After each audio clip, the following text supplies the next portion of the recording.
سفر عشق یکم محرم، مصیبت آل محمد کا آغاز۔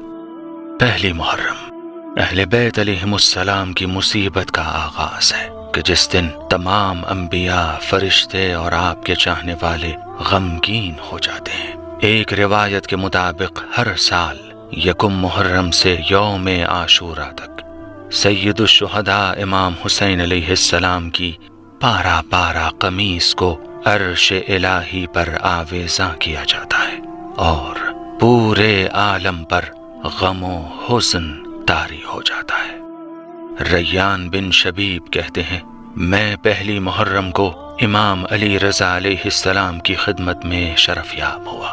اسی دوران آپ نے مجھ سے فرمایا، یبن شبیب، زمانے جاہلیت میں عرب کے لوگ محرم میں جنگ کو حرام سمجھتے تھے، لیکن اس امت نے ماہ محرم کی تعظیم اور رسول خدا کی حرمت کو پامال کیا۔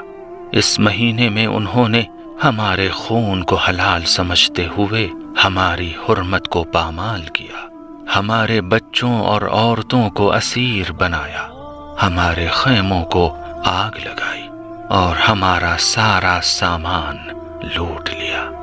رسول خدا کے احترام کی لاج نہ رکھی۔ یبن شبیب، اگر تم کسی چیز پر گریہ کرنا چاہتے ہو تو حسین ابن علی پر گریہ کرو، کیونکہ ظالموں نے آپ کو اس طرح قتل کیا جیسے کسی گوسفند کو ذبح کیا جاتا ہے۔ آپ کے ساتھ اہل بیت کے 18 ایسے نوجوانوں کو شہید کر دیا گیا جن کی کائنات میں کوئی مثال نہیں تھی۔